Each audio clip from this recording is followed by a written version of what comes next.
Hey kids, I'm in the kitchen again, and today we're going to make sweet potato pie. Let me show you what I got out for the cook. Okay, so what we've got here so far is I've just got some sweet potatoes.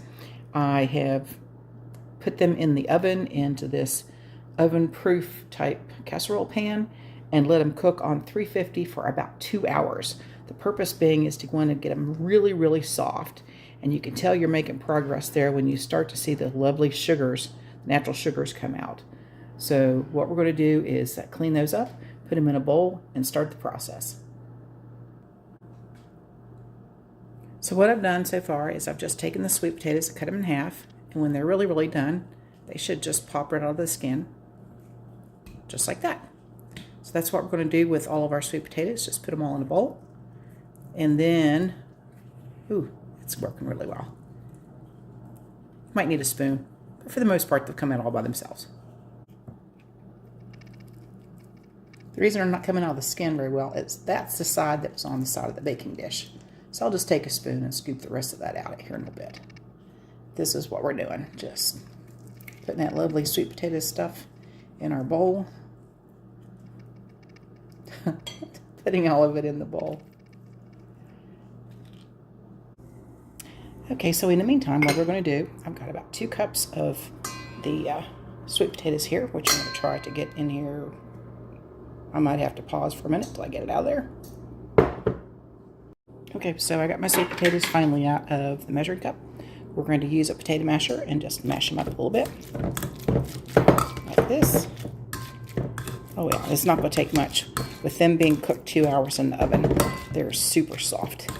And then we're going to start adding the rest of our ingredients.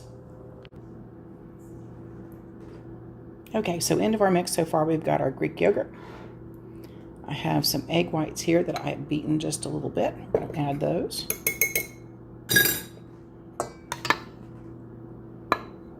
I'm going to add a half a cup of unsweetened coconut milk. Our spice blend. And a little bit of vanilla. And now what we're going to do is just mix this up really, really good. It's pretty amazing what that potato masher will do.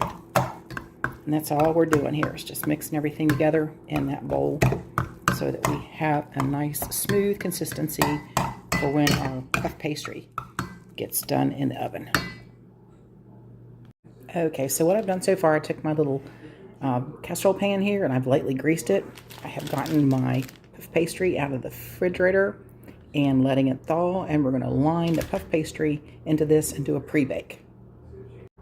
So I got my puff pastry into my pan here, and now I'm just going to gently score it around the edges here like this. I went ahead and formed it too so that it would fit into the pan a lot nicer. Give me some good clean edges. And now we're going to par bake this for about 10 minutes on 350.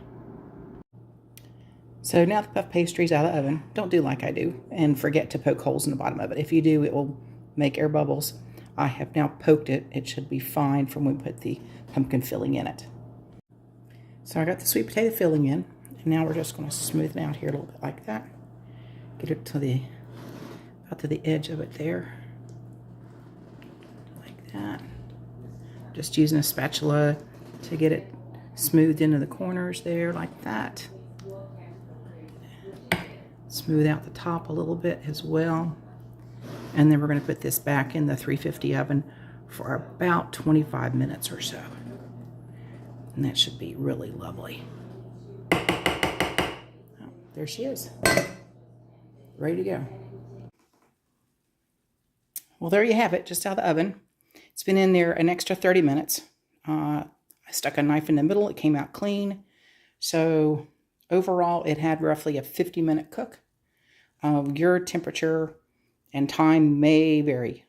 So just main thing is it comes out clean, you're good. We're going to let it cool off, and it'll be what's for dinner later on today.